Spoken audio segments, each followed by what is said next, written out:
All right, I want to welcome everybody to the Washington County Education Association, which is the teachers union. Our candidate forum, our format for tonight is we've given the candidates, what was it, 50, 60 questions? 44. 44 questions, okay. And we're going to ask some of the same ones that we asked the other night, but we're going to ask some different ones as well. Each candidate was given the questions ahead of time, and then they were able to write out their answers. So for those of you that are members of the teachers union, we will send out those printed materials sometime tomorrow evening so that you can take a look at those as well. So I want to welcome everybody for coming back again. We didn't scare you off the last time. Happy birthday to Mr. Taylor. Thank you, thank you. And we will get started. So I'm going to give each of the candidates about that's only about 5 minutes for you to introduce yourselves. You have a microphone over there. You have to turn it on from the bottom. Okay, and we'll give you a chance to introduce yourself. Hi, good evening. My name is Jason Smith. I'm running for School Board District 2. A little bit about myself is I graduated right from Chipley High School. This is where I met my wife. We have 3 kids in the school system right now. One in 4th, one in 1st, and one in kindergarten. And we're excited for that. I am very active in our schools through my business, which is a martial arts business here in town, where a lot of people hear martial arts and they think of, oh no, he's going to teach them how to fight. Really and truly what we're teaching is life skills education, which we encourage them to use at home and definitely in school. Just this last year, I was privileged to be invited to the 5th grade to do a bulletproof workshop on there. And that was amazing to do and see those kids really take to that as well. So throughout the community, investing in different things like that, spending that time with them is a very crucial part for me on there. So, and of course with having the business, that allows me to look at things like budgeting, bringing outside the box thinking as well for today's times. So thank you. Hi, thank you so much for being here tonight and listening to each candidate so that you can make an informed decision. We appreciate your participation. I'm Lou Cleveland. I have 45 years of teaching experience and our teaching administrating. I did both in my career. I taught at the secondary level. I taught at Chipley High School, and then I went to Chipley as math coordinator, and I taught there. I was division chair at one time of math, science, and nursing. And then as our program, we went from a 2-year to a 4-year, then I became Dean of Education and Teacher Education. And the last 8 years I was at Chipola, I supervised that program. In my teaching experience, I've had a lot of experience in terms of collective bargaining and budgeting, and I'm trained in Danielson and Marzano teacher evaluation methods, and I have evaluated teachers, our teacher candidates in our 5-county area during those 8 years on all grades K through 12. I had got recent experience in the classroom when I returned to Chipley High School in Vernon to teach 2 dual enrollments at each school in the 23 school year, and it was a delight, and the students were wonderful, enjoyed it so much, and enjoyed working with the teachers, and it was a blessing to be able to go back. And the reason I went back is that we could not find a qualified teacher for the dual enrollment. We lost the dual enrollment teacher right before school started, and we were going to have to cancel those classes for 52 students because we had no teacher. And that's one of the issues that we're facing now is teacher retention and teacher recruitment. And so we're working on that, and I am privileged to have the opportunity to be on the board and to be working on initiatives there. I'm a certified board member, and I have thoroughly enjoyed it the 8 years that I have served on the board, and I would like to continue to serve for another term. Thank you so much. Good afternoon. My name is Thomas Register. I am a candidate for superintendent of schools.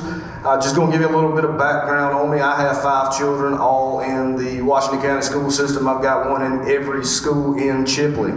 Beat that. All right, so they're all here tonight, and my background, I I started out as a teacher, science teacher. I taught PE. I was a para. I have rode on a bus and been a bus monitor. I was an assistant principal, and I was a principal. And during this time, I've tried to grow myself and always continuously be a lifelong learner. And I know we hear that in education all the time, but it's truly what it is. I've tried to work and better myself. I've tried to do a lot of research. I've tried to be a lot of places. I've tried to meet a lot of people.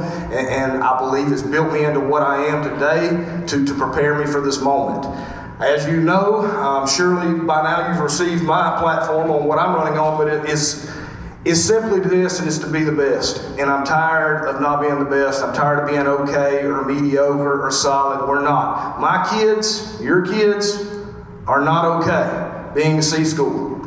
Your kids, my kids deserve better. I think everybody up here will agree on that. Okay? But there's a way to do it, and it's simple. We got to believe in our students. We got to believe in our teachers. We have to give them the resources that they need. We have to stop saying no. We have to stop finding excuses, and we have to make it happen. Okay? We have to have an expectation. That's the E of it. We have to have a high expectation for everyone involved, starting from the top.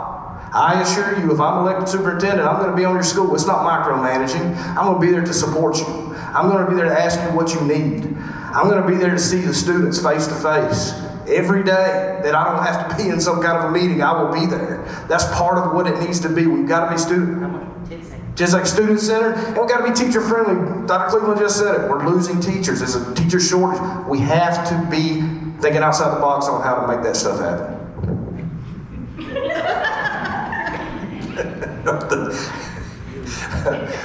Thank you for the opportunity to introduce myself. My name is Sam Cox. I am running for Superintendent of Schools. I'm a third generation educator here in Washington County. My grandmother, my mother, and myself. My career began in 2005. I've been a teacher, coach, administrator since that time. My governing principles: student success, staff support, school safety.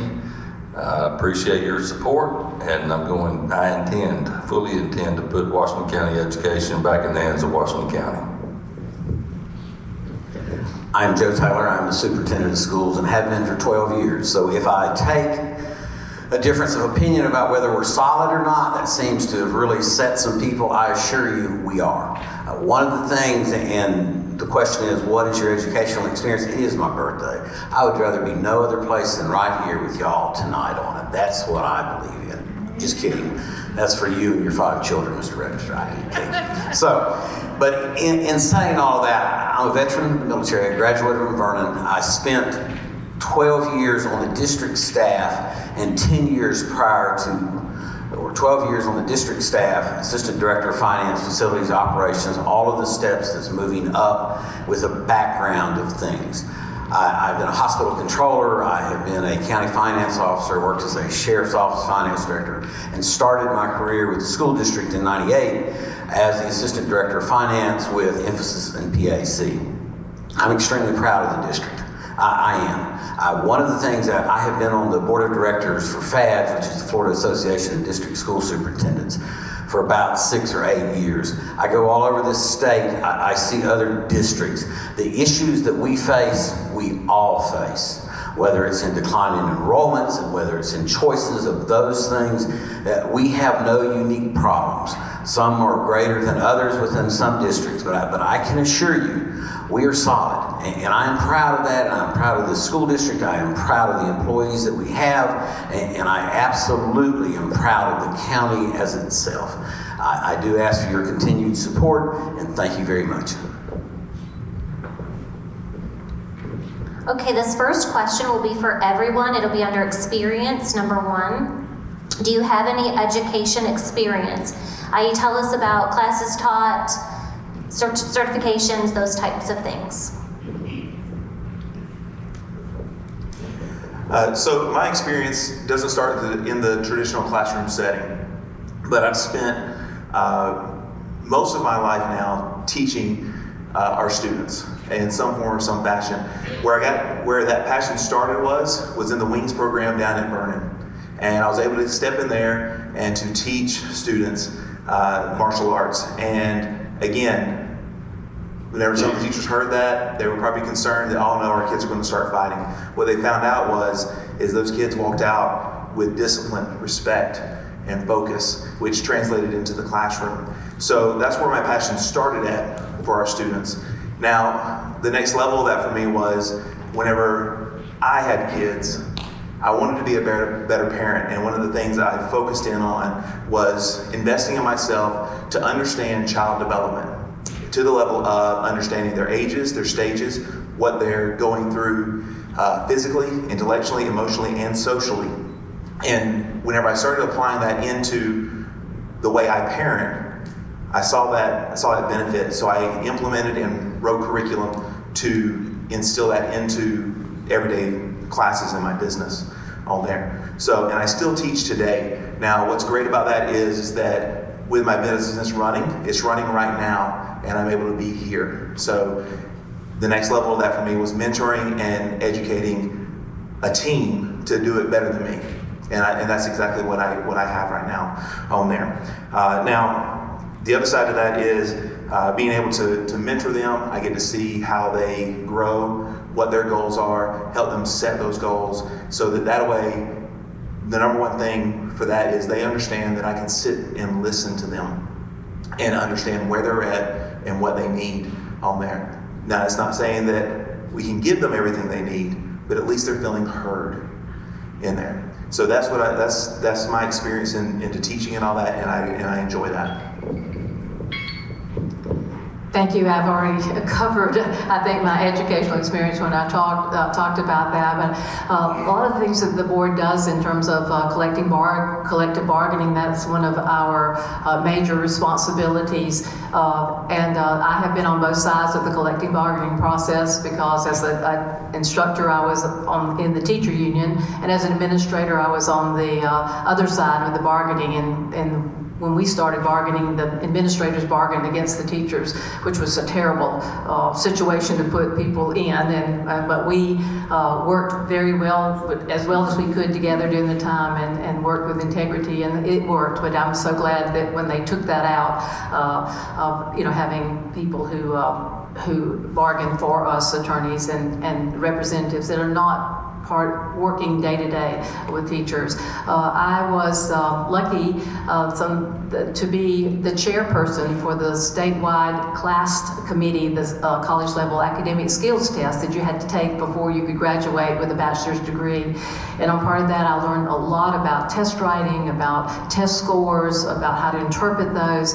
And so I have extensive experience in that, and also with the teacher ed program. I have written questions. I've written questions for the Algebra 1 EOC. I've sat on leveling committees. So looking at test scores and interpreting those, I have a lot of data there. But I'll stop. All right, so my education experience, as far as I'm concerned, I got my bachelor's degree. I was alternate certified. It was in social science. Went through the education courses. I then received my master's degree, passed the Feely, and I attended the Principal Leadership Academy, and since have been attending as many good professional developments as I can, because I believe that's very important. It's very important for several reasons. You can build a network with people to find out what they're doing and why they're doing it, and if it works. Folks, you know as well as I know, you don't have to recreate the wheel. We have people around us that are excelling. Let's reach out. Let's find out what they're doing. Let's borrow their ideas. When I coached, I didn't make things up. I stole things from people, not literally, plays and stuff.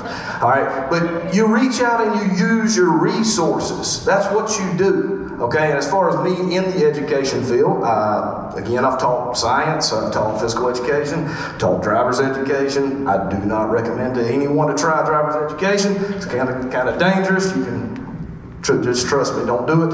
I've been an assistant principal, and now I'm a principal. I've been at schools I'm at a school right now that's K-5. I've been at a 6-12 school. I've been at a traditional middle school, and I've been at a traditional high school.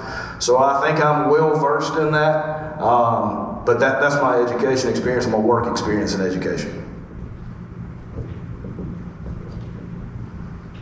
Thank you. My education experience is all right here in Washington County. It began in November 9th, 2005. It was at Alternative Ed before it was WISE. I spent many, many years there. But the good thing about WISE is you get to work with all the other schools in the district, so we work really closely together.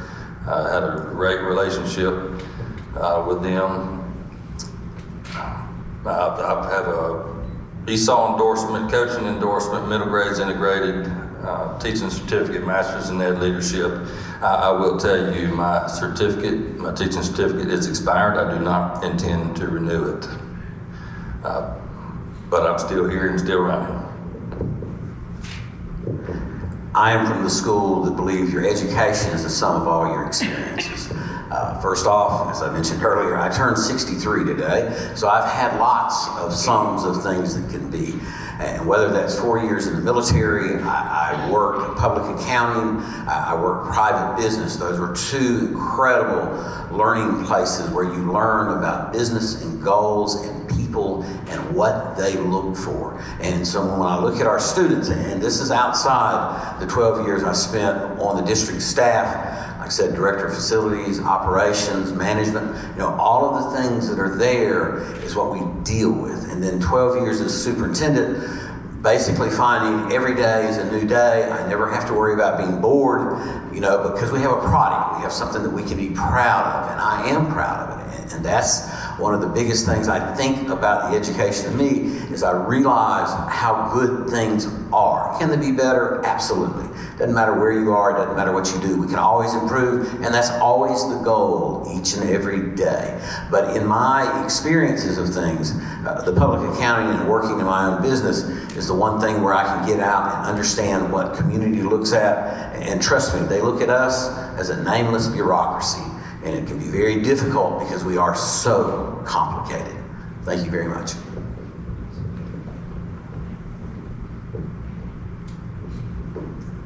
Okay, this is for our superintendent candidates. Would you explain your experience that you have managing several hundred employees and where you have done that? So obviously the most I have managed is one school. Yes, I know that being a superintendent is a lot different than being a principal. To sit here and say that I have managed as many people as Mr. Taylor would be a flat out lie. But something that I have learned through my experiences as a coach, as a principal, as a teacher, a lot of times when you're managing people, there's two things that are very important. You better love what you're doing, and you better be willing to work with any of them. That's number one. And number two, you better listen to them. You better listen to them, and you gotta have a heart for them. No one I've ever worked with has looked at me and questioned my passion, questioned my work ethic, questioned can I lead people. That's never been a question. That's something I'll stand on forever. Will there be some things that I need to work on? Absolutely, who wouldn't? But as a leader, you have to lead. You have to get in the trenches. That's what I've talked about this whole time. It's time that we have a leader who's set in your shoes. It's time that we can, and nothing against Mr. Taylor, I think he's got a great heart for education, don't get me wrong. I think it's time that our county has a superintendent that can stand before principals and talk to them about things that we've dealt with. Teachers, things that we've dealt with. Students, things that we've dealt with. And that's where my leadership abilities will step into that and be able to lead a massive group of people.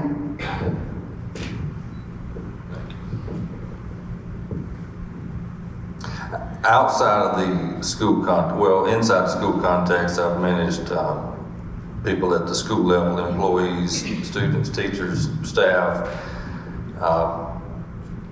My experience with managing the volume of people that Washington County School District has is not in the context of education. It's in a different context. However, it is equally as important. But managing people, whether students, teachers, organization members, or any others, they're still people who need to be treated with value, dignity, support, and respect. My experiences come from this school district for the size of the management. Some things that sometimes we lose focus on, and I think it's very important. We have about 600 employees in the district, probably about 270, 280 certified. Then we have different levels of employees. We have transportation. We still have food service, some of those who answer directly to us. You know, we have all of those things, and all of them have their own needs and importance, and they also all have value to the school system, and that can never be overlooked. You know, that whoever and whatever that you do within the system, you play a part in it. Whatever they do is a part of success and the things that are there, and it is a challenge, I can assure you, because you do as superintendent, at some point in time, when they get to you, it's yes or no, and most of the time when they get to me, nobody's happy.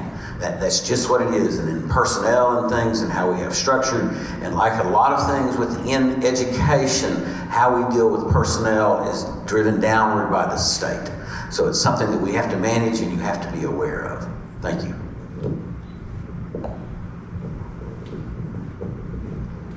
Okay, this is for all of our candidates. It's under experience, number 9. Do you have the sufficient time to devote to the position that you're running for or being reelected for, especially when it comes to attending school-related activities such as band concerts, school plays, and games?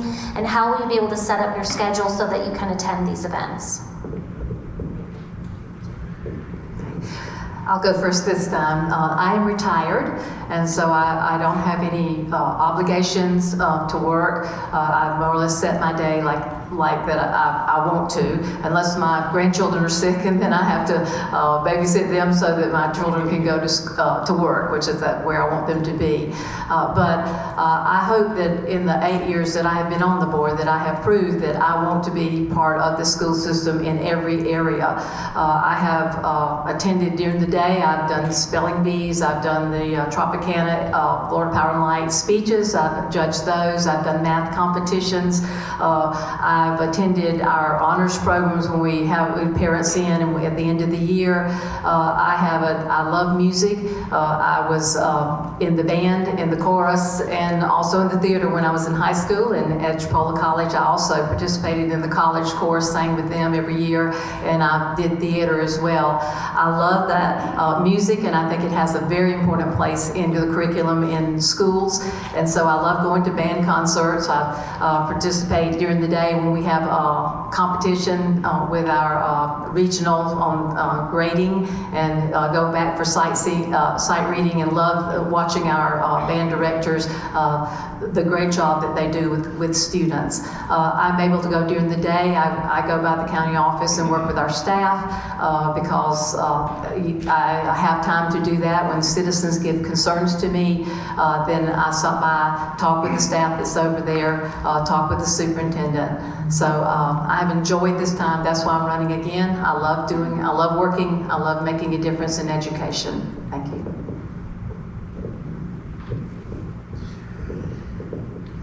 Yes, absolutely have time to do that. And here's the thing is I'm not retired. Still too young for that. But I'm envious. but again, retirement's not about an age. It's really about your number. But what makes it unique is this right here, is that I believe in balance. And that's for family, that's for my business, that would be for the school board. And there's several things that accompany that. Even though I would be sitting in that seat, it's not just me. It's my family that's included in that. And what I mean by that is that I have a very supportive wife that helps, coordinate and take care of our 3 kids. I have family in the area that helps out with that as well. So I'm a huge proponent for family and with that. And then with kids involved in activities like that, again, being able to bounce off one each other, to work as a team doing that. And with my business, as I alluded to before, is to teach and to mentor those to do it better than you. And that's exactly what I've done. My business runs all the time without me being there because I've trained a team to do it better than me, created the system so that they can do it better than me without me, and which is amazing to watch them grow as they mature and grow into new positions and different goal sets. After that, personally, just to be able to set that up is just, again, creating personal systems, utilizing technology to do that. Right now, I time block my day. I use my Google Calendar. to rely on that, and so that's how I set up my day. But even now, whenever my students ask me to attend something for them outside of coming to classes or anything to do with what we do at my business, I'm there. You know, whenever they're at graduation, whenever they have an event, I'm there to help and support them. Okay, my simple answer to that is yes. Yes, I have the time to devote to this job. Quite simply, I wouldn't run if I didn't. I believe this is an important job, and somebody's got to be in here that's going to dedicate their time to what it takes. But as I'm sitting here looking at my children, and I tell you I've got 5 children, and in education we talk about ratios a lot, where 16 students to 1 teacher. I don't know if y'all look back there right now, but I'm about 1 grandparent per child right now, or 1 aunt per child. I think I've got a pretty doggone good support system. But I also think back to my times of coaching, and my children are very involved in my life. Some of my favorite memories are looking back at Landon sitting on the bench with me coaching, Tatum sitting up in the stands while I'm coaching. I've got a very vivid picture of her sitting at Poplar Springs in a summer game. My children are very involved in my life. They know that. I think one of my best qualities is I think I'm a great father, and they know that, and they know that I have a passion for education. There won't be any problems there. I'll be here. They'll probably be by my side. And if they're not, there's a good chance that my dad, my Aunt Ann, Nina, or my mom who just took Marlena to theater practice will be there with them. And I've got a great support system. I'm plenty capable of being here and doing what I need to do. Thank you. I would say whoever wrote that question clearly has not been a high school administrator. High schools never sleep. I, like Mr. Register, have also had kids in every school of my own. There's never an off night. There's never a dull moment. And I will do exactly what I have done in the past my entire career. I'll make what's important important. And I'll be there as I have been, and I will be in the future. I have some very good skill sets. The arts is not one of them. I love them. I support them. When I go to groups and I talk to parents and I talk to others, I ask and encourage their support for all of the programs that we have in the schools.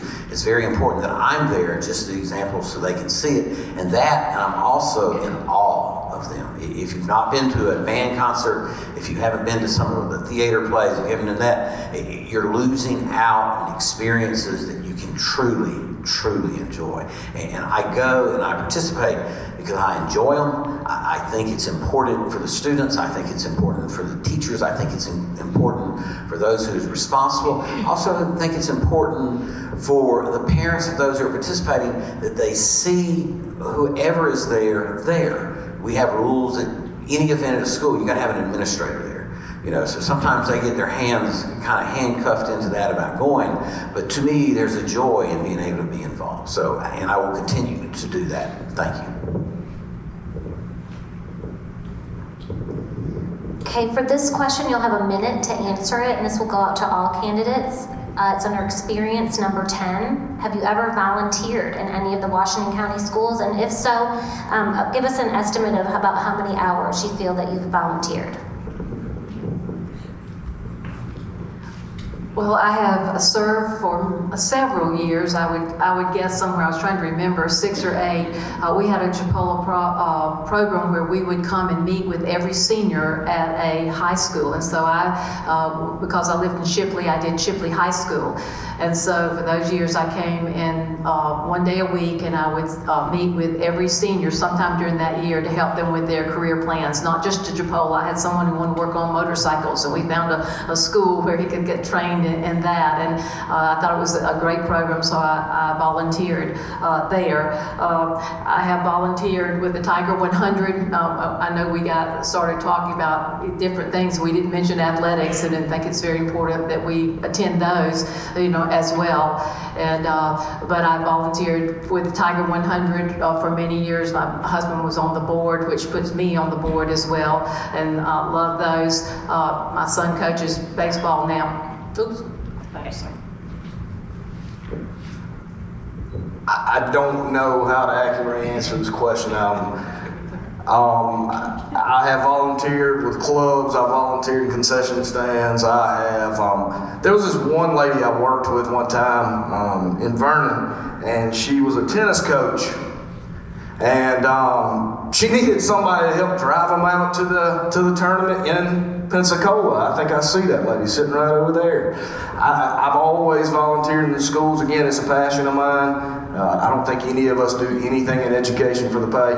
Obviously, we would like to pay, but I don't think that's why we're here. We're here because we have a passion for kids, and I couldn't accurately tell you how many hours I've volunteered. I just know it's a lot.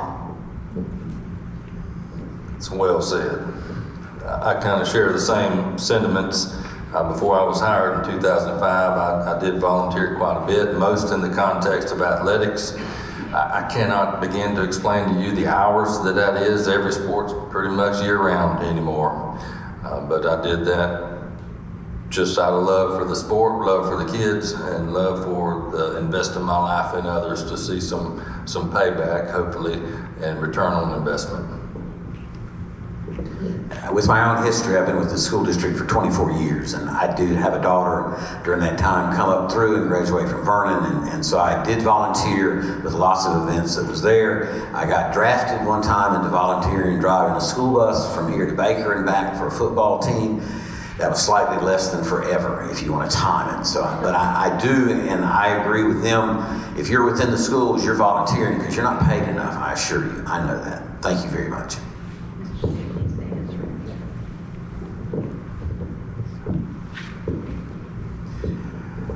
The number of hours, there's no way I can count them up, honestly, because I've been in and out of the schools. A lot of the teachers know exactly how to get in touch with me, and whenever they ask, the answer is always yes. Like I said, I've come in and done bullyproof workshops. I've done focus seminars for BPK, been reader for the day. Last year I had the privilege of doing the BPK field day, which was amazing to do in there. So I'm in and out of the schools all the time. During the carnival, I'm the one always over there spinning cotton candy for them. And also, it's anything. Today I got a call to come over and help at BPK. As soon as I was doing orientation, that's exactly where I went and tried to see where I could help them out. And also, I'm always there to lend a hand and always willing to bring my team for my business in to lighten that load for our teachers and our staff as well.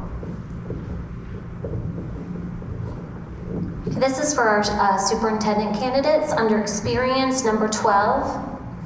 Do you feel that you can equally support both Vernon and Chipley schools? Absolutely.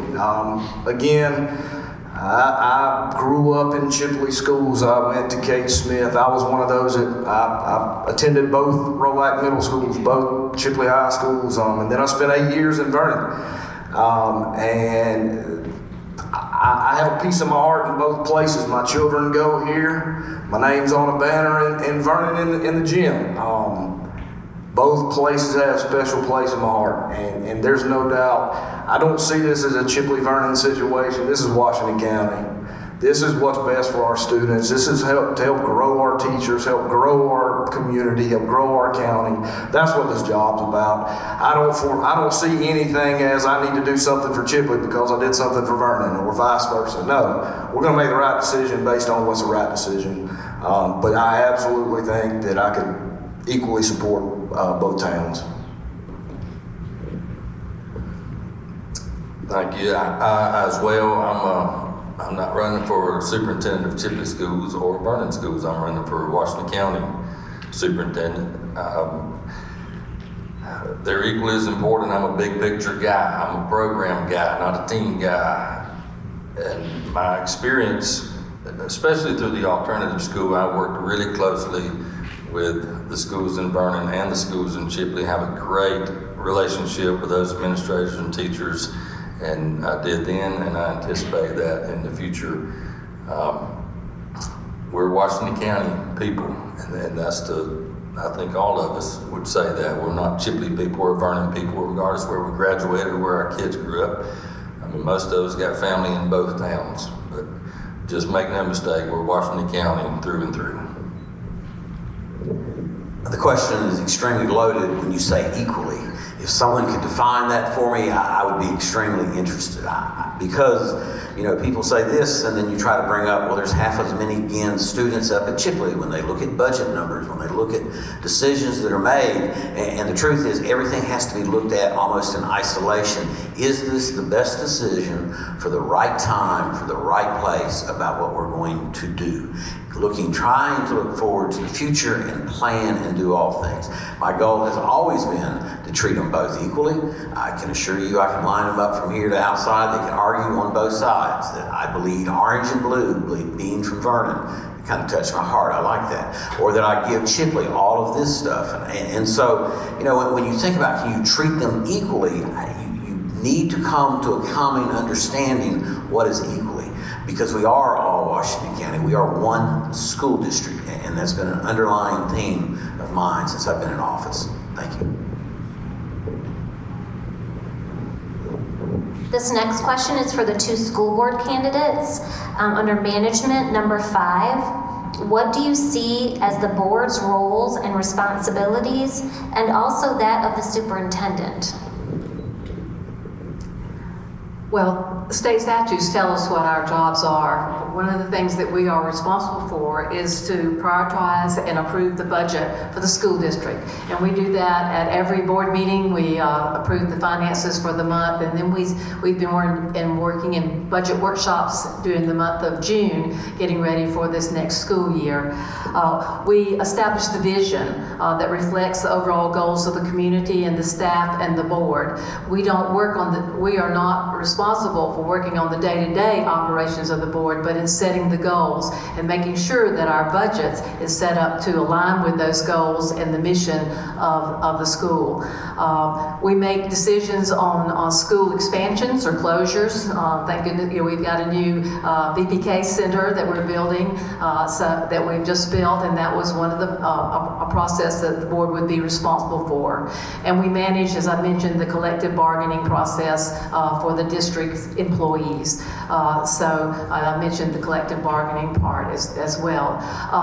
One of the things that the superintendent does is the superintendent makes recommendations. The board cannot make a recommendation at a board meeting for agenda. The state statute says that we do not do that. We as a board, we approve or do not approve an agenda item that's a recommendation for the board. We cannot make a recommendation ourselves. We can discuss it and amend that recommendation, or we can turn it down. So the superintendent's job is the day-to-day operation, overall operation, and to make recommendations to the board that support that. And then we say, is that in our mission? Is that in our budget? Is that in the collective bargaining? And that is our real job. Now, we do listen to citizens and we represent their voice. If someone comes to me with an issue at a particular school, then I'm going to go to the principal of that school.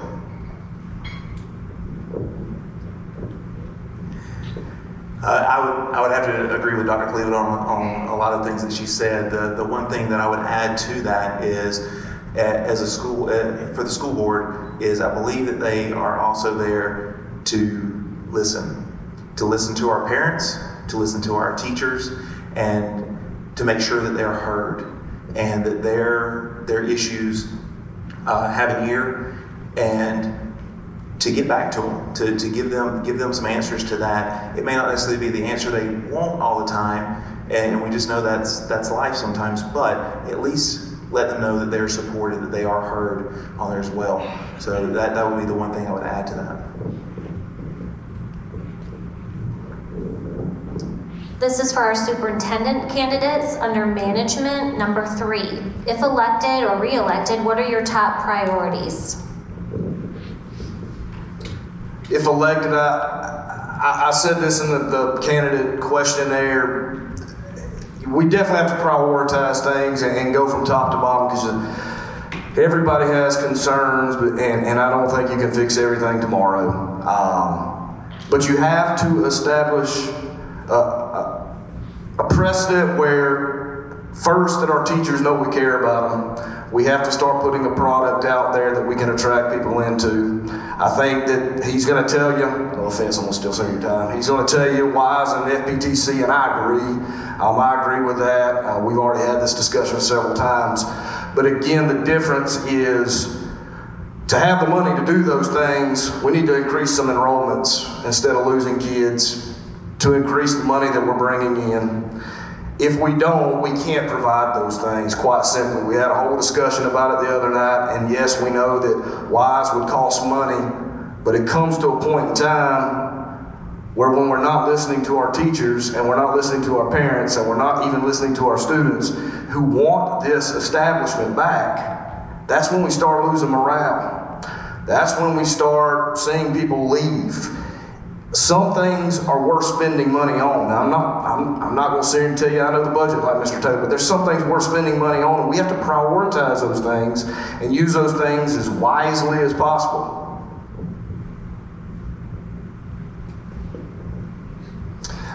Thank you. My specific plan for the district, with my major goals, are the reorganization of leadership structure to make it more student focused, since they are the product that we, it's why we come to work, it's why we do what we do.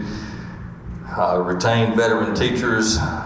We have to give them some incentives to find, recruit, and hire quality new teachers. Improve ADA access.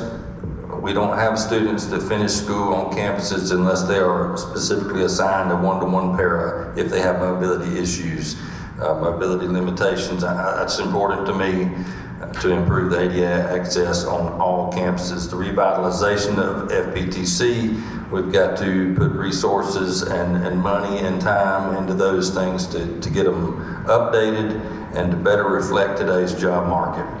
A reintroduction of alternative ed, I'm passionate about that. We've got to have that. It can't be on campus, or it's just a glorified in-school suspension. I know that's a hot topic. My other goal is the introduction of implementation of the Guardian program. That is where teachers or staff members, they are armed. They have weapons that they carry. And that main point is to protect students and staff at all costs, reduce response time. An SRO can't sweep this entire campus like a team can. So, don't faint. I think my goals, should I be reelected, is we're going to continue the progress that we're making. It's very important to me. I know when you live sometimes in a bubble, you don't see things around you. I hear lots of things said about other places around us. I stress again, the things that we have going within Washington County are positive and they're good. And not only Washington County, but within the school district itself and the things that are here. Yes, like I said, we have issues, but we're going to continue to make progress. We're going to do what needs to be done to provide for our students and the world of choices that are coming at us. And when I say us, I'm talking about us as a people, parents, about how they do things, and for us to continue in the path we are, what we have to do is prepare for the future. Thank you.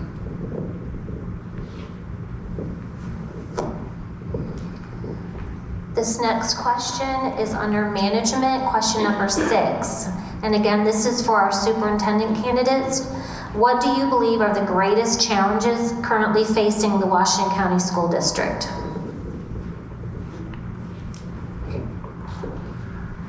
I believe there's several challenges, and one of the biggest challenges that we face is, obviously, we've talked about teacher retentions, we've talked about losing students, but it pains me as a parent, and I'm just going to say it pains me as a parent to sit up here and hear things about progress. Guys, we're going backwards. The data's out there. We're losing students. We're a C district. We have people leaving. I had teachers call me the other night after the debate on Tuesday about the comment that was made about veteran teachers coming back with years of experience. Mr. Taylor corrected me, and he was right. The board policy states they come back with 5 years of experience. On our salary schedule, 5 years of experience pays the same thing as 0 years of experience. We're not being very transparent. We're not being very open. Why don't we have our veteran teachers coming back at the years of experience and use them in our campuses to go and mentor other teachers? I guarantee you they would do it. I've talked to them. They would mentor our other teachers, which would help with the teacher shortage that we have. So I think there's a lot of problems going on, but I think the biggest one is that we're not sitting here being honest with each other and transparent about the real issue. It's not about being a C district. It's about being a C district and not recognizing that's not progress. It's a C district, we got to figure out how to fix it. And we've got great teachers. We've got great community. We got great students. And we can fix it. But we need to be transparent and honest with each other about it. It's a problem, and now we need to figure out how to fix it. It's that simple. Thank you. The greatest challenge, I believe, was the question. One of the greatest challenges, in my opinion, we're currently facing is the loss of students, staff, and administrators. We have got to find a way to retain veteran teachers and recruit quality employees by changing the culture from one that is divisive based on fear and distrust to one that is cohesive and collaborative based on vulnerability, trust, and genuine support. We've got to provide incentives to improve morale and to make Washington County School District a place where people want to come and work and they want to go to learn, students and staff. The greatest challenges facing Washington County has to do with the amount of choices that are going to come to parents related to their students. It's extremely important that we as a district understand and are able to communicate with the parents. What do these mean? You know, one path, there's not lots of paths and it all ends up in the same goal. It doesn't work that way.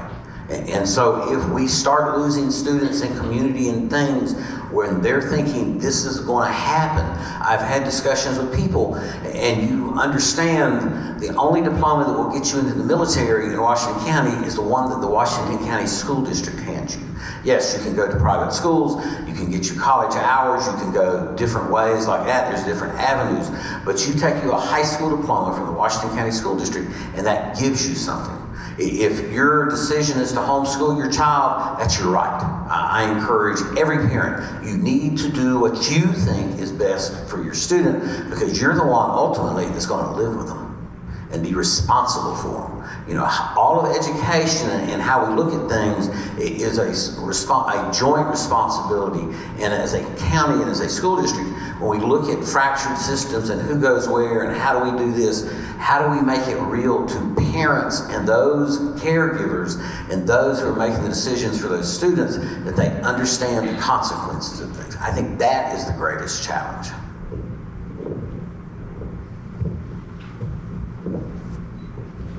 All right, this question again is under management, number 10, and this is for Mr. Smith, Mr. Register, and Mr. Cox.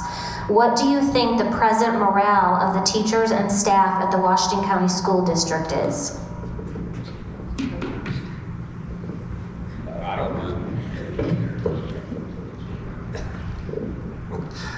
The present morale is as low as I've ever seen it, no offense. It's as low as I've ever seen it since 2005. That's when I was employed.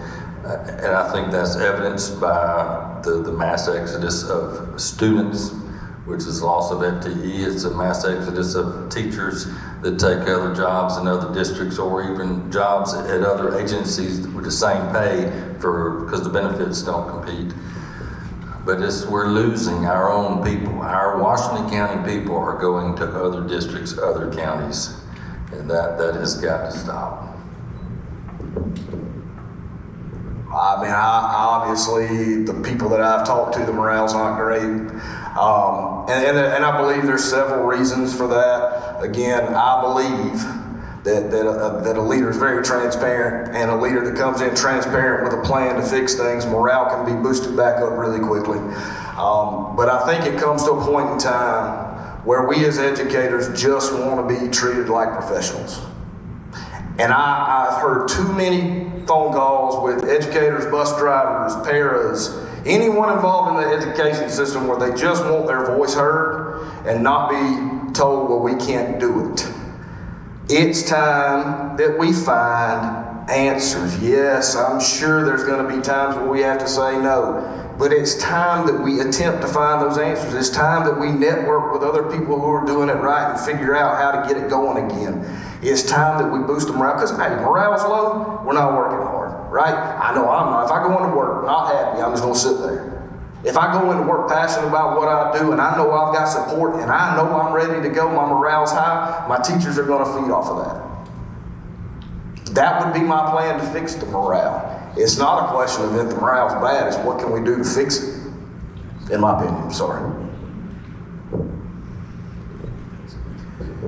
I do believe that the morale is low right now, and it's a couple different things. I think our teachers, our parents, our staff at any level need to feel supported. They need to feel heard, and understand that it's not just lip service. That there's actually somebody sitting there listening. I believe that in a leadership role, we should have a couple of things in place for that. Is that to listen first, foremost.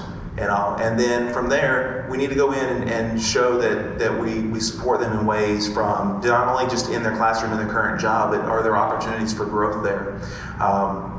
Even to the point of, Mr. Register said, bringing other teachers in to mentor. I think that's a great idea. Somebody that has experience. I'm a firm believer in mentorship. I invest in mentors myself that know it and do it better than me, because that's who I want to learn from on there with that. And that's why I mentor other individuals as well.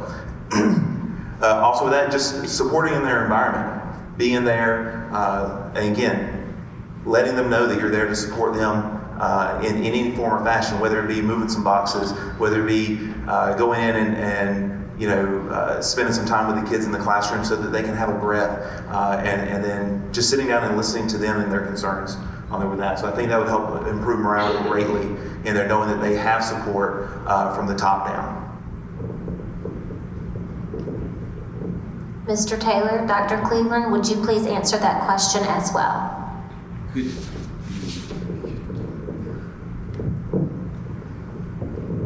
That's a very interesting order of questions that you've done this way. And it's almost like you want to pit different things here. Now this is y'all's party. You invite who you want to, you create your questions, and I support you, don't get me wrong. But I would like a definition of what is morale. What is morale? I could ask, I have teachers who are excited. I have administrators who are excited. I have teachers who are not excited. I have bus drivers who are excited, some aren't. This is a workforce of 600 people, and you are going to try to isolate something without defining, what do you think morale is? Do I think everybody's happy? No. Do I think everyone be happy? Absolutely not. It doesn't work that way. What you have to do is work with what you have, and in all decisions be able to explain, why is this happening? What goes on from this? I can assure you, I say it again and again and again, these family empowerment scholarships and other opportunities that are coming down the road is going to change our world as we watch. Thank you.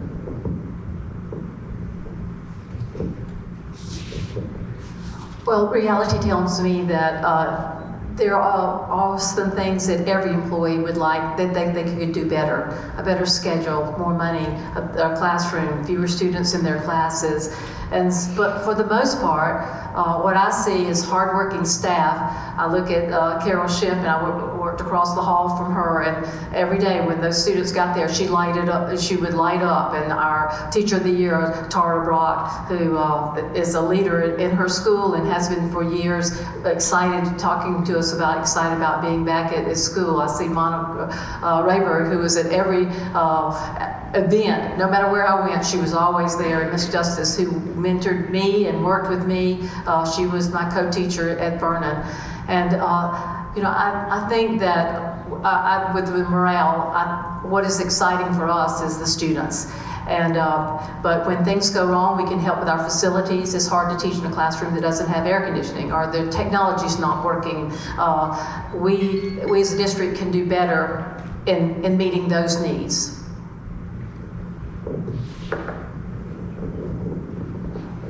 The question is under behavior and discipline. It's for the superintendents under number 2, behavior and discipline. Violence on campus is a real issue that schools and teachers face. I'm not saying Washington County is facing this right now, but it is an issue that is faced on campuses all over.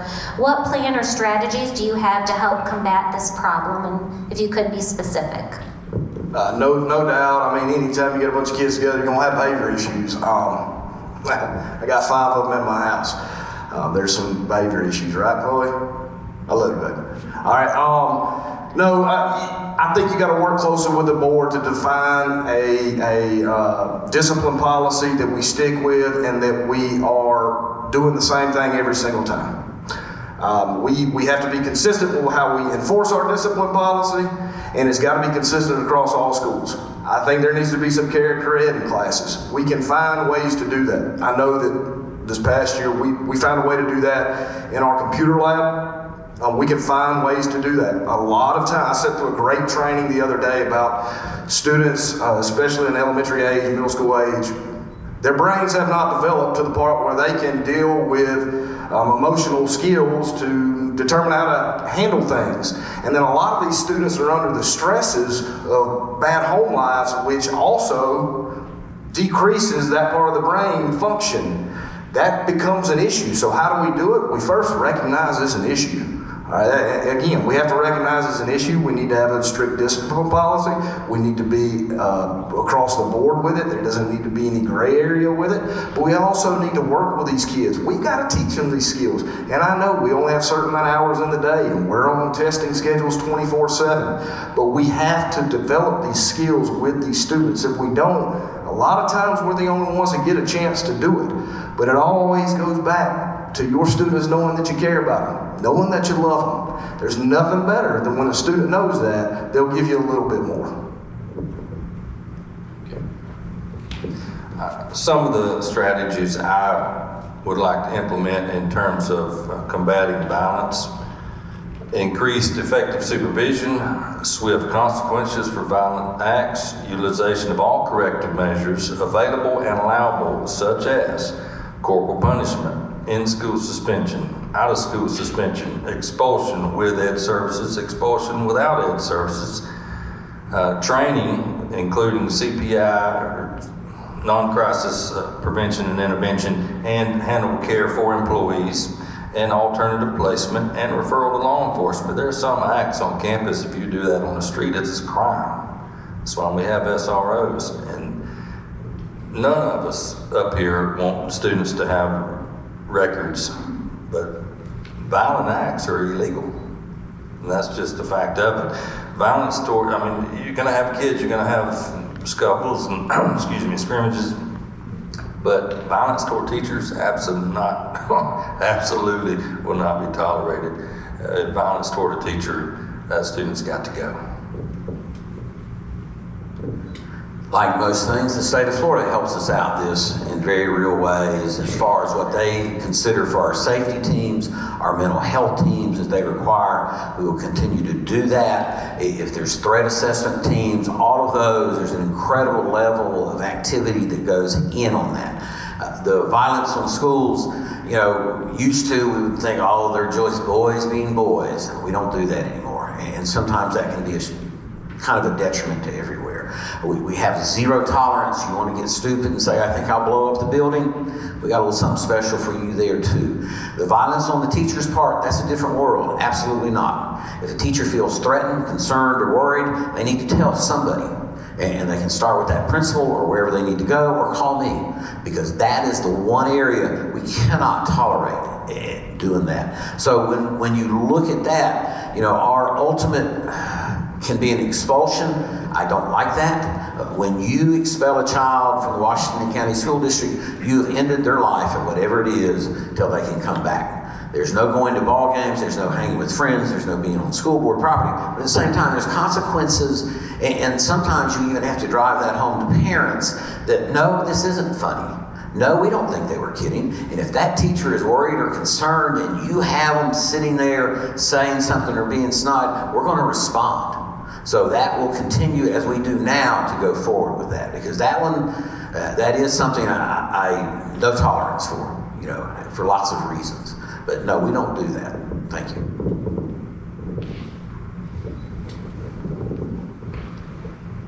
This question is for Mr. Cox and Mr. Register. Under Union number 2, describe your understanding of the working relationship between the Washington County School District and the Washington County Education Association, and what would you do to help improve or to change it? I said this Tuesday night, but I believe that there's always been a pretty good working environment with the union and the school district. I know that the union does a lot of marketing for the teachers. I was a part of the union when I was at Vernon. I've always thought that there was a pretty good relationship there. Might have gotten a little heated a minute ago, but I thought it was a pretty good relationship there. But obviously, just like anything, communication. I mean, if you can improve communication, I do believe that there's times where contracts have come out late. Maybe our raises got put in a little late. I don't know that it would have helped all that much, but maybe some communication earlier on in the process could maybe help it. But overall, I see the union and the district's relationship as being pretty solid. Thank you. When I became a teacher, I was young. My wife and I were both young with a family, and we chose not. We opted out of being in the union because we, quite frankly, couldn't afford the dues. We were young and poor.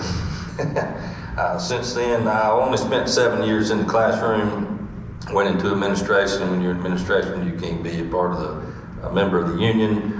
My perception of the union has been the district versus the union mentality. That's my perception, it's my opinion.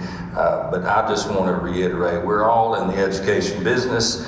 I believe we as a district need to unite our focus in making our district cohesive and collaborative in order to achieve the common goal of student success. And union or not, we're all educators.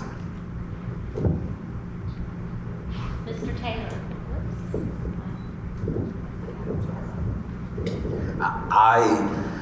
Business background, management, all that kind of stuff. I believe we need a bargaining unit.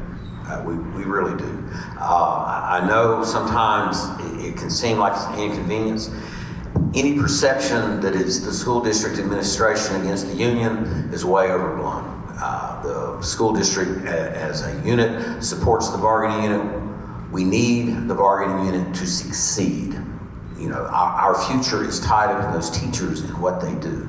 So I don't see that. I'm fully supportive of a bargaining unit, and I'm hoping the issues as far as certification that's going on right now can be worked out. I mentioned this the other night, I say it again. You may see a lawsuit that says Washington County School District versus the Washington County Education Association. That is a 1975 suit that was put in place when the original unit was being recognized by the Public Employee Relations Commission. That is PERC. So by no means is there anything current about that. That is something PERC is forcing both of us to do. But thank you. I hope our relationship continues after I asked you that question, Mr. Taylor. I said we have bumps and bumps. Just know that we collected these questions. Okay. Okay, so this is under union number 6, and this is, microphone's gonna keep going on and off. So under number 6, this is for everyone. If elected or re-elected, how do you plan to help the teachers when they have concerns?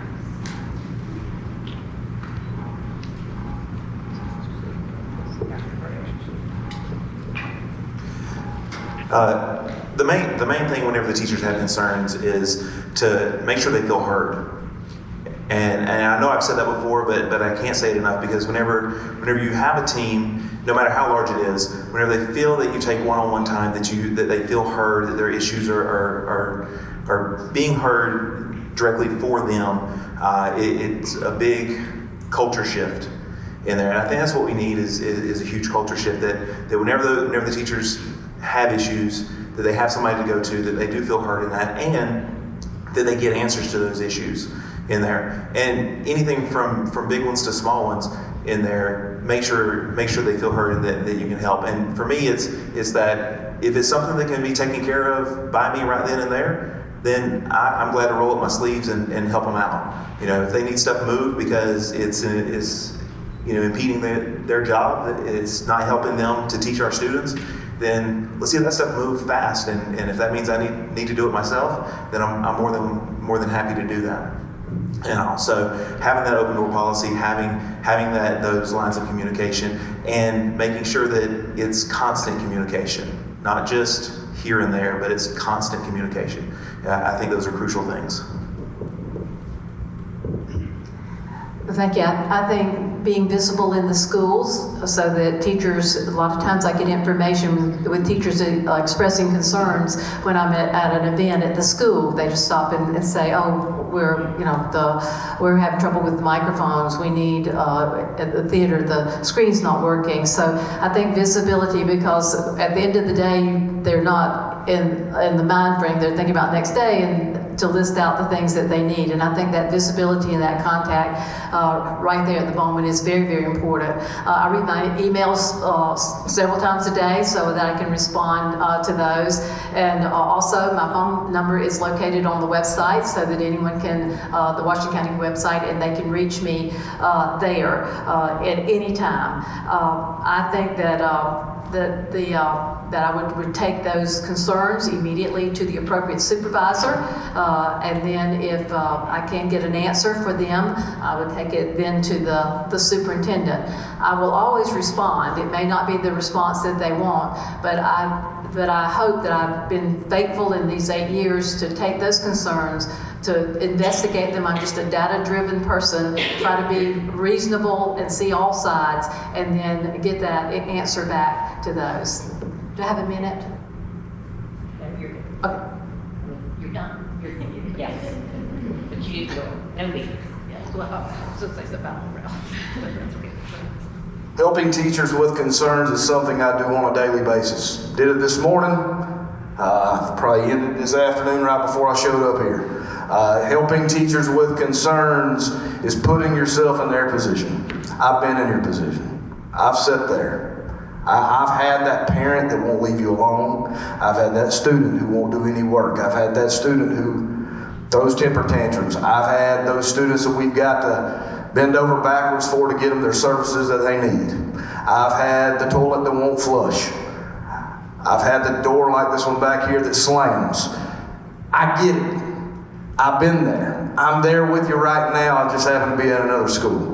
But listening and understanding what teachers go through every day, until you've been in those shoes, you just don't know.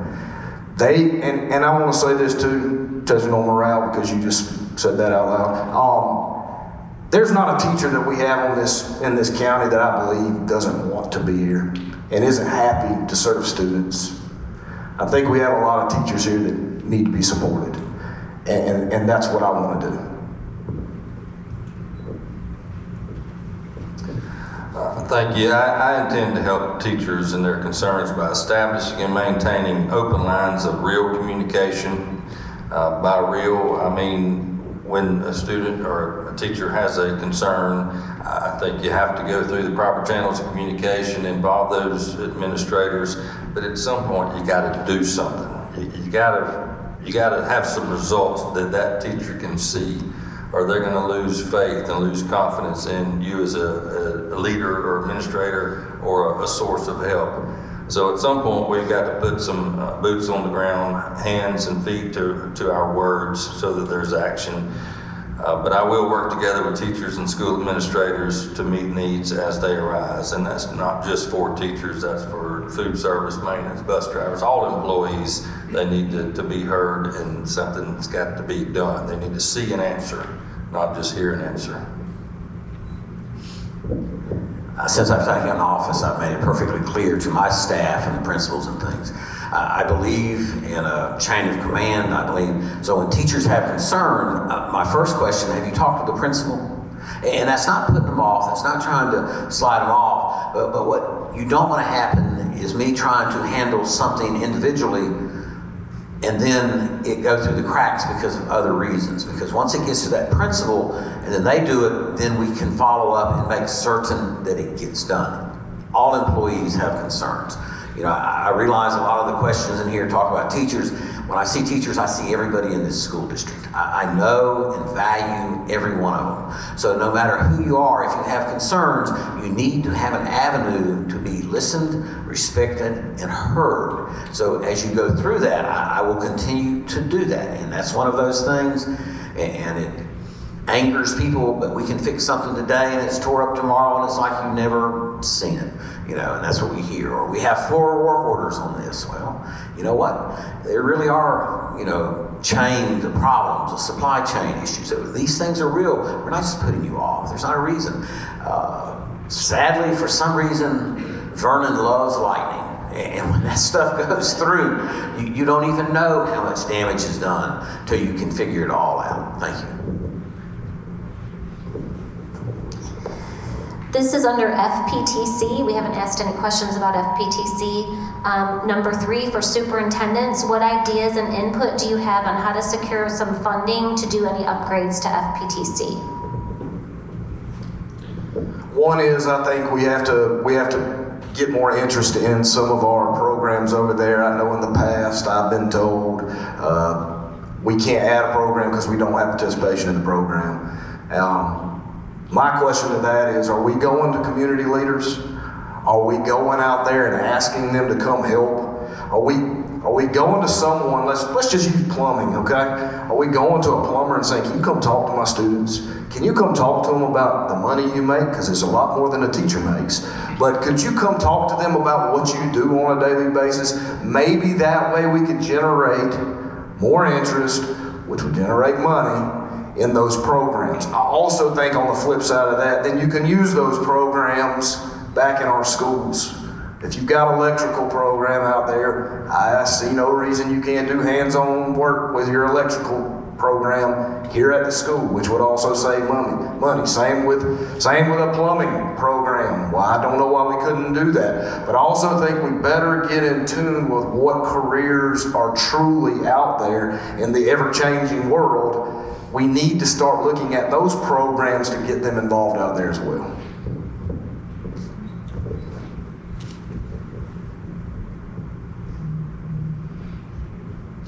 What question was that? I looked away from my paper. Okay. FPTC number 3. The Tech College is funded differently than our regular schools, mostly from grants, which are earmarked for specific purposes. There are percentages of those grants that are available or allowable to spend on buildings and equipment. You know, I get asked all the time, why don't we have HVAC, heating and cooling, because we live in Florida and we need air conditioner. But our equipment is out of date. We haven't had that program in long enough where it's not relevant to where a student would go to work for Hasties. Well, he didn't know how to work with the equipment because we don't have that equipment updated. That funding we have got to use for that to update the programs we do have, which are fantastic programs, but we've also got to update those and add those that are more reflective of the job market. I do some work at the Tech College, love that school, love the programs, love the people. But when you're in those classes and those machines and that equipment doesn't work, how do you expect that we're going to produce employees to go work in a place that they're ill-equipped? And we have this stuff there, it just doesn't work, and it needs to be updated. But we've got to use those grants, private sector donations, and our own district funds. The main thing, we got to make it important. And if it's important, we'll spend our funds and resources on it. Like a lot of things in education, FPTC is extremely complicated. Their funding sources, their revenue streams are totally different from the K-12 system. We use funds in the K-12 system specifically on capital items and those kind of things that FPTC doesn't have the chances for. In the last few years, especially with the ESSER funds, we've been able to put millions of dollars out there into different programs and different things and different equipment. If you want to go see their health fields, if you go see those tables they have, it's worth the trip. We're actually putting those in some of the high schools. In FPTC, which is CTE, the Career Technology Education piece of it, you know, the goal, FPTC is extremely large. I think there was one question here that said about competition between George Stone in Escambia County and then, I forget the one that's in Leon County, we're actually bigger than what in Bay County they have. Now, the reason for that is that their CTE programs are in their high schools. They have much larger high schools and opportunities than what we have. The goal of the FPTC when it was created at the Washington Holmes VOTEC was a consolidation of services between us and Holmes, and then Jackson County would send them. But all of the programs that are there, we need to make them available to high school students and get them ready. We're even changing some requirements, age requirements, some of the things we do to make them more accessible to high school students to get them ready to go. You know, if you're not 18, you're not supposed to use a needle on somebody in the health care world. We do now have a couple correction officers that's out there. We do on the law enforcement. All of these things that we have to work toward and go, and it is the goal of everyone. I will say this for the state of Florida. They really have, in the last couple of years, on the CTE, put far more funds in there than they have in the past, and has assisted and helped us, and for that I am thankful. Thank you. This question is under finance. Question number 2, this is for all. Describe your approach to managing the cost of retirement and health care. And it shouldn't just be for teachers, it's going to be district-wide. Everyone's going to retire and everyone needs health care.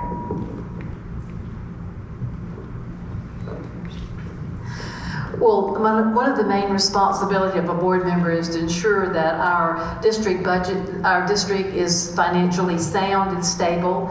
And so this is one of the things that we monitor in terms of the cost of retirement. We keep a fund within the budget. If everybody was going to retire that same year, that we would have the money to pay out that retirement, even though that we know that it probably is not going to happen. But that's being financially sound.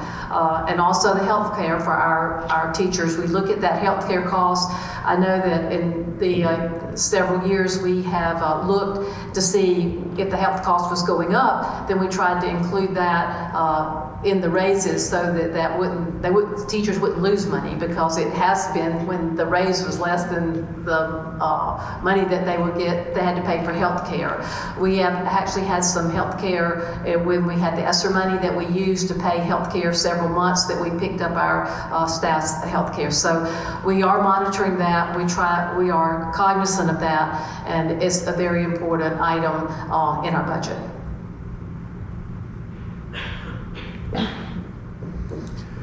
I do believe that we have to start with the budget in there, so that way we do have the money allocated in there specifically for that. But also it goes into looking out and seeing what other providers are there, who can we partner with, negotiate with to have better rates, to have better policies in place in there, regardless of who we've been with. We always need to be looking for the best possible option for our staff in there. So constantly looking at that, constantly evaluating that, I think is a crucial part of that, so that way we are always looking at the best possible, not just because this is who we've been with, but to make sure that we are giving our teachers, our paras, our staff, and all the best possible options for healthcare and retirement.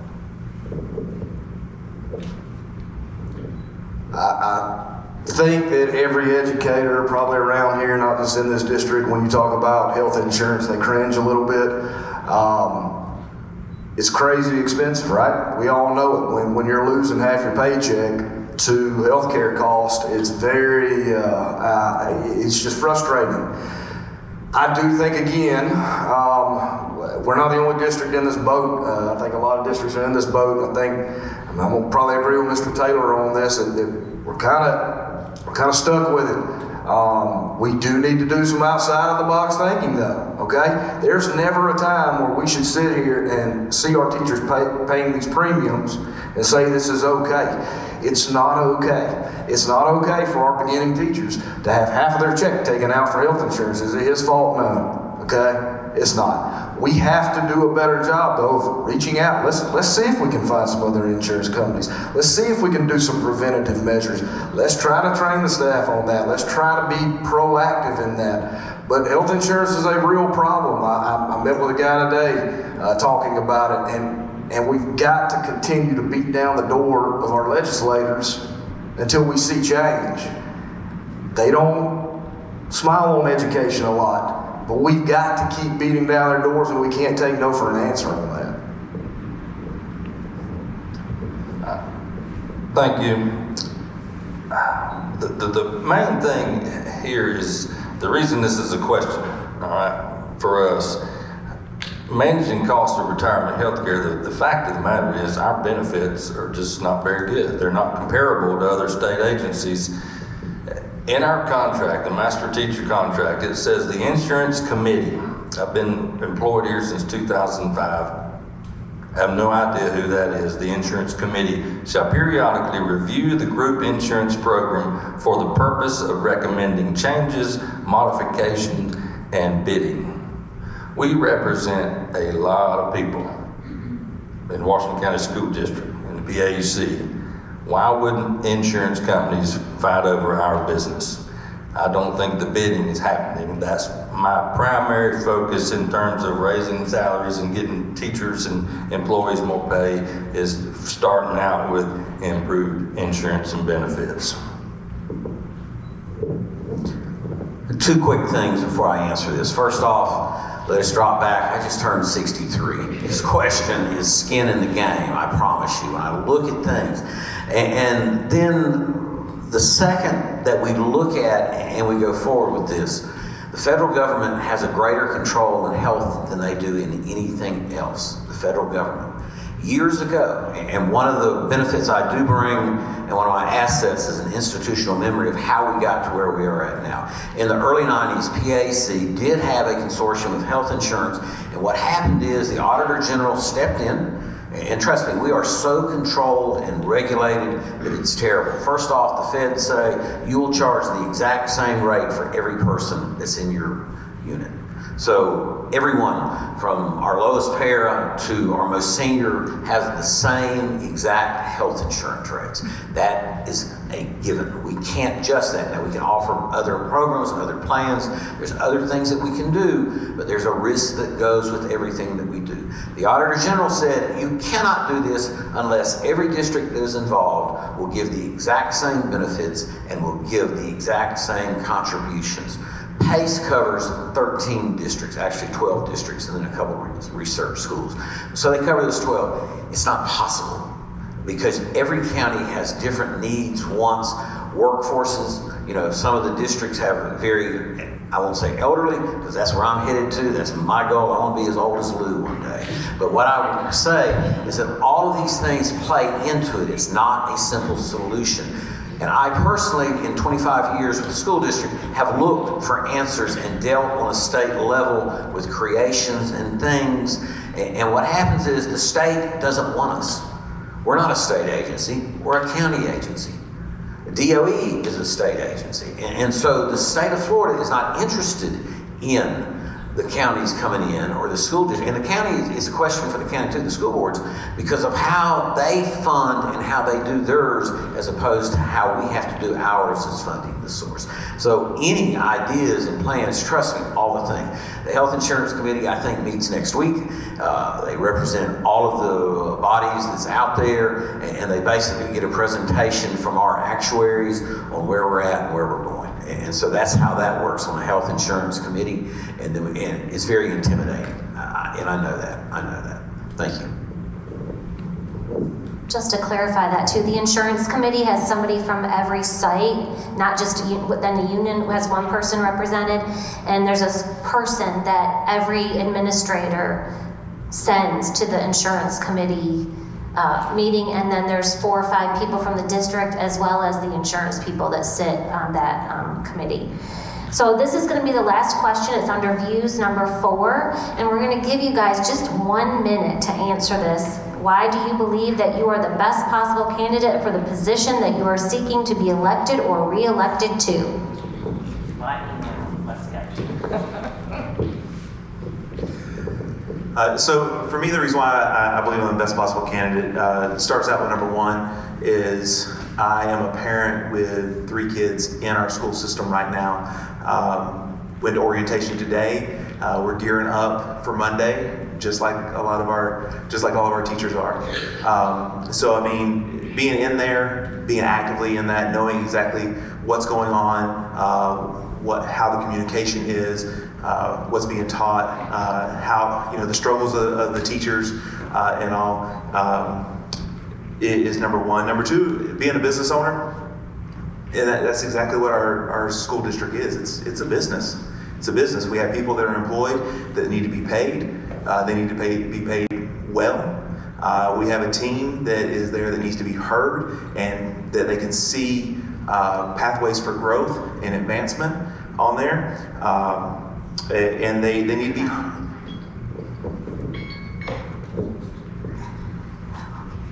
The reason that I'm running is because I have a passion for education, and I have a lot of experience in administrative education and also the classroom. And I would like to use that. I am the only board member that has an education background now. I joined Susan Roberts and Terry and Van Ellis, Terry Ellis and Van Brock, who had wives who were teachers. But as the board has changed, I am the only educator on that board, and so I think I have a unique voice to give to the board in decision makings. And I want to tell you that I am so proud of our teachers. I'm so thankful for those who stay when there are salaries in Walton County that they could go to and higher salaries, but they believe in Washington County and they stay. And I'm so proud of you for continuing to work and teach with our students. And I have a minute I want to say morale, if parents will support teachers and help them, then the joy of teaching is there, no matter anything else. And so since our parents listen to that, I just wanted to say that. Just support our teachers. They're doing a great job. They're not perfect. They're doing a great job. Support them. They know what they're doing. The reason I think I'm the best candidate for this position is obviously I am in the trenches with my teachers daily, okay? It is my passion. I've lived it. I've shown it in everything I do. I have a teaching certificate. I continue to go to professional developments. I continue to work on myself and make myself better. My children are here in school. I want to see this place succeed. We keep hearing Mr. Taylor mention some stuff about parent choice. He's right. We are in an era where things are changing and they've got choices, and there's so many things they can go do. But people, here's the problem. With all these choices, we've got to be the best choice. And if we're not the best choice, they're going to continue to make these choices. They're going to continue to leave. We've got to find answers to put the best product out there. And until we do that, we're going to bleed out teachers, we're going to bleed out students, and we're going to continue to lose our product. We've got to have the best product in the Panhandle. I think what makes me the best candidate for the position, my experience, my passionate vested interest in Washington County, my experience as being a teacher, coach, and administrator all in Washington County, working with multiple grade levels with every school in the district, all in Vernon schools and Chipley schools. My clear purpose, laser focus, my organization, integrity and honesty, strong character, I think those are things that contribute to my candidacy. Understanding people, the ability to organize and execute, personal knowledge of the inner workings of our district, just being here for all these years. My biggest strength is my character, integrity to make the right decisions that positively impact our district, the courage to see those decisions through, I do feel like I have more to offer our district in the role of superintendent. And aside from that vested interest, my experience, personal beliefs, and determination to improve the district make me the best possible candidate for superintendent. I'm running for re-election.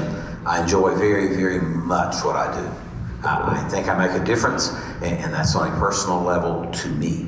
What I bring to the table is the experiences, the qualifications, the knowledge, the things that are out there. When I talk about things from 25 years ago, they affect us today. When I talk about things 12 years ago, they affect us today. With that knowledge, the experiences that are there, that I have seen and had to live through, some things you think you'll never see it. When we went to our innovative learning environment, no one in the world had ever seen that, but as a school district, we were able to spend on a dime and work with that. And so those are the challenges that face us. I see as a school district how we fit within Washington County itself and the community and the future and of what we can bring to the table. And for that, I would ask for your consideration for another term. Thank you.